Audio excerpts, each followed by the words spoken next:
आप देख रहे हैं ग्राम दर्पण।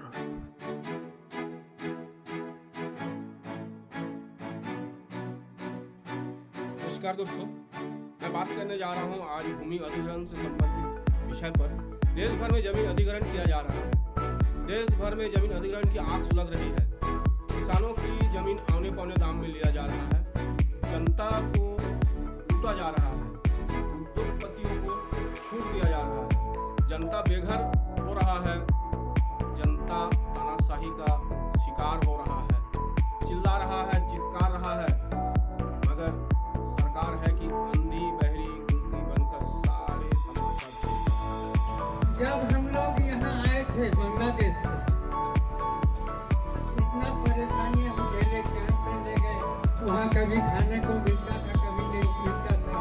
यहाँ आने के बाद हम सबको ढोल मिलता था, कभी मिलता था समय पे, कभी नहीं मिलता था। और वो भी पुराना चावल कीड़ा खाया हुआ, उसको खा के हम लोग यहाँ रहे। धर्मजयगढ़ क्षेत्र में एससीएल का जो है भूमि अधिग्रहण का जो गलत तरीके से नीति चल रहा है, उसका विरोध लगातार जारी है।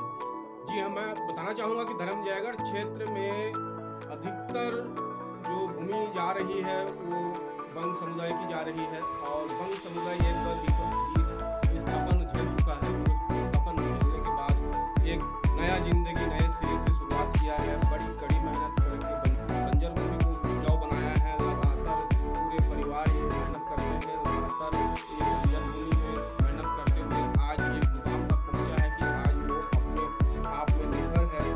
कहिए कि वो आत्मनिर्भर हो चुका है। उनके पास आज दाने दाने को मुहताज होने की नौबत नहीं है। वो सक्षम है।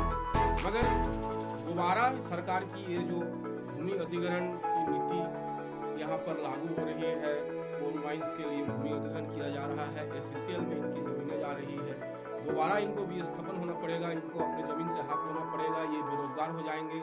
और इनकी जो है आज ये हालत है कि ये आए दिन सरकार के सामने गुहार लगा रही है, सरकार से निवेदन कर रही है कि हमें बेघर मत करें, हमें यहीं रहने दें, हमें हमारी हालत में छोड़ दें। हम जमीन की 2-4 पैसा लेके हम आजीवन नहीं जी सकेंगे। हमारे आने वाली पीढ़ी इससे आगे नहीं बढ़ पाएगा।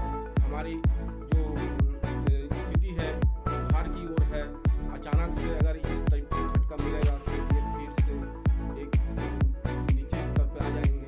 ये लोगों के घरों में काम करने को मजबूर हो जाएंगे, कंपनी में काम करने को मजबूर हो जाएंगे।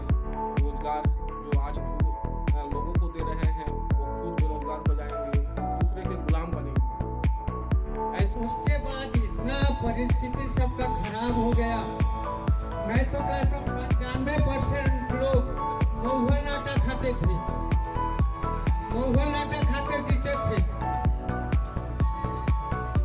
तो सभी भाई लोग इतना संघर्ष करते रहे। संघर्ष करते करते ये नलकूप का व्यवस्था करवा लिए सब कोई। अभी सब लोग ऐसी स्थिति में है कि वो अपना जीवन यापन बढ़िया से कर रहे हैं। ये हर 1 एकड़ में साल में 3 फसल ले रहे हैं। 8-10 लाख रुपए सालाना कमा रहे हैं। और ये सब को छोड़कर इतने दुख झेलने के बाद आज हमको इसे यहाँ कुछ सुख का दिन देखने को मिल रहा है। इसको छोड़कर अगर कहीं जाना है तो कहाँ जाएंगे? की समस्या को लेकर आज ग्राम पंचायत में एक जो है बैठक आयोजित की है, जिसमें सरकार की गलत नीतियों का विरोध किया गया है। सरकार से ये चाहते हैं कि हमारी जमीन ना ली जाए, हमारी जमीन हमारे पास रहने दिया जाए। और यूँ कहा जाए कि ये जो है इनकी तो दर्द भरी मार्मिक व्याथा है जो सरकार के कान तक पहुंच भी रहा है, लेकिन सरकार नहीं सुन रहा है। यहाँ एक चीज और देखी जा रही है कि ग्राम पंचायत से ड्रोन उड़ाने के लिए अनुमति मांगी गई थी सर्वे के लिए, मगर ग्राम पंचायत ने वहाँ मना कर दिया। उन्होंने अनुमति नहीं दिया, जिससे यानी एससीएल के अधिकारियों द्वारा कहा गया कि जब तक ग्राम पंचायत हमें अनुमति नहीं देगी हम ड्रोन नहीं करेंगे, ड्रोन सर्वे नहीं करेंगे। मगर इसकी करनी और करनी में ये देखिए कितना दोगलापन आ गया है कि बिना अनुमति के यहाँ तक कि ग्राम पंचायत को बिना सूचना दिए लगातार ड्रोन सर्वे क्षेत्र में हो रहा है। अब मान लीजिए ग्राम पंचायत को अगर ये 2 घंटा पहले सूचना दे दे तो लोगों को जानकारी हो जाएगी कि ड्रोन उड़ने वाला है, ड्रोन सर्वे होने वाला है, जिससे घर की महिलाएं सुरक्षित हो जाएं, क्योंकि गांव की महिलाएं कब कहां खुले में नहा रही है और ऐसे स्थिति में मनजनक परिस्थिति का सामना करना पड़ सकता है। तो अपने परिस्थिति को संभाल लें, ये मौका मिल जाएगी अगर ड्रोन सर्वे से पहले उनको जानकारी मिल जाएगी। अगर ऐसी चीज़ों का यहाँ पर कोई पालन नहीं हो रही है, ऐसी चीज़ों से लोगों को दो चार होना पड़ रहा है, जो अपमानजनक स्थिति पैदा। इसी बैठक में जो निर्णय लिया गया या जो लोगों ने कहा वो मैं आप लोग को दिखाता हूँ कि लोग किस कदर अपनी मार्मिक व्यथा यहाँ व्यक्त कर रहे हैं और किस तरह यहाँ की जनता चित्कार रही है, सरकार के सामने गुहार लगा रही है, मगर सरकार है अंधी बहरी गूंगी बनकर सिर्फ तमाशा ही देख रही है और हर संभव कोशिश कर रही है कि वो उद्योगपति को फायदा दिलाए और उद्योगपति को फायदा दिलाने के लिए इन किसानों को किसी भी तरीके से जमीन से बेदखल किया जाए, घर से बेघर किया जाए, चाहे इसके लिए कोई भी साम दाम दंड भेद अपनाना पड़े, सरकार कहीं पीछे नहीं हटेगी। चुनाव में भी देख सकते हैं, जो सांसद चुनाव हुआ है, रिकॉर्ड उठा के देख लीजिए, वंश समाज और आसपास के लोगों को 95% बीजेपी को हमने वोट दिया है। और आज हम दिक्कत में हैं, तो हम अपनी आवाज को उठाएंगे, तभी कहीं ना कहीं जाके जो हमारे सांसद है, विधायक है, वो सुनेंगे। लेकिन हम ही कुछ नहीं बोलेंगे तो कौन किसका सुनेगा। बीते दिन जब उनको एससीसीएल को पता है कि दुर्गापुर, शाहपुर, तराईमार में ग्राम सभा कर आपत्ति दर्ज किया गया कि हम किसी प्रकार का कोई खनन नहीं चाहते, उसके बावजूद कंपनी आ रही है। बीते दिन मैं बता दूं, कभी भी ड्रोन सर्वे किया जाता है तो जो आबादी क्षेत्र है, अगर वो ड्रोन सर्वे करते भी है तो 2 घंटा पहले कम से कम सूचना देना चाहिए, क्योंकि जो हमारी माताएं बहनें हैं कहीं ना कहीं खुले जगह में भी नहाते हैं, काम करते रहते हैं।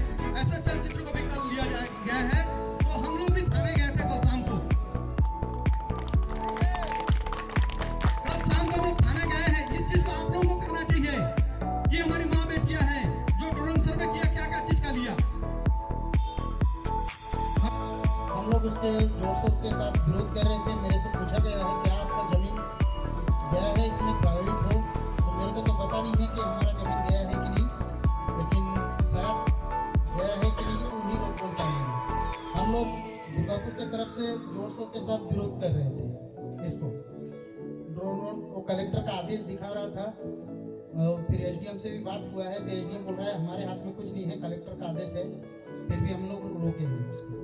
अब जमीन तराईमार शाहपुर का भी जा रहा है, हम लोग रोकेंगे। तराईमार वाले अगर ड्रोन चलाने देंगे, शाहपुर वाले देंगे तो ये तो अच्छा मैसेज नहीं है। और कंपनी वाले से डायरेक्ट बात हुआ है, उसका जीएम जो है क्लियर बोला है कि आप लोग विरोध कर रहे हो, कुछ लोग तो हमारा पैर पकड़ रहा है कि जल्दी करो नहीं तो हमारा फार्म गिर जाएगा, हम कंपनी के चक्कर में फार्म बनाएंगे। और इतना ढीला बनाए हैं कि अगर कभी आप सर्वे नहीं करोगे तो इसी बरसात में वो गिर जाएगा। देखिए क्या किस्सा है इसका, कितना आदमी जान बचा है, क्या बना पाया है। तो ये सब सोच विचार करके आप लोग आज बहुत बड़ा प्रस्ताव देने वाले हैं। दोबारा ऐसा बैठक शायद नहीं होगा, कहीं की कंपनी इतना जोर शोर के साथ भिड़ा हुआ है कि अगर अभी। नमस्ते, मैं शाहपुर रामपारा से हूँ। मैं तो जमीन देने के पक्ष में बिल्कुल नहीं हूँ, इसीलिए मैं चाहती हूँ कि हम सभी कोई एक साथ मिलकर हम विरोध करेंगे। छोड़ के पार्टी वाली छोड़ के अगर इतना करना है तो इतना बना के रखिए। मैं भी अपनी जमीन देने के तैयार नहीं हूँ, मैं किसी भी हिसाब से मैं अपना जमीन नहीं दूंगा कंपनी को। जय श्री राम। ये आपका तराईमार में हमारे परिवार का 4.5 एकड़ जमीन है, जिसमें 3.5 एकड़ जमीन में 2 फसली हम खेती करते हैं।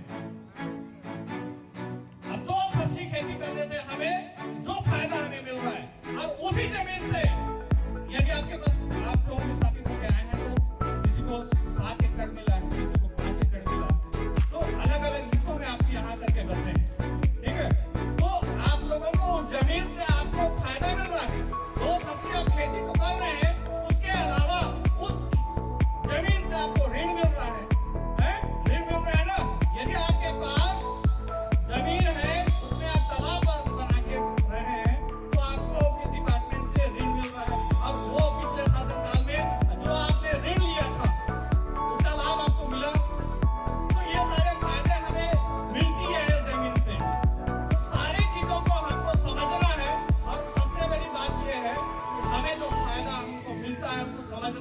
लेकिन हमें अपनी एकजुटता को हमेशा बनाए रखना है। और मैं एक अच्छी बात यहाँ पर ये देखा कि यहाँ जो भी आपस कम संख्या में है, लेकिन जो भी यहाँ पे एकत्रित हुए हैं वो एक स्वर में यही बोल रहे हैं कि हम अपना जमीन नहीं देंगे। तो मैं भी ये बोलना चाहता हूँ कि मैं भी अपना जमीन नहीं दूंगा। सरकार की तानाशाही और एससीएल की मनमर्जी से धर्मजयगढ़ क्षेत्र में लोगों में बड़ी आक्रोश देखी जा रही है। वहीं भूमि अधिग्रहण के विरोध के मध्य कंपनी का समर्थक इन विरोध करने वालों से लड़ाई झगड़ा करते नजर आए। ये अपना ज़मीन किसी भी मूल्य पर देने को तैयार है, चाहे ज़मीन का भाव कुछ भी मिले, इसे कुछ फर्क नहीं पड़ता।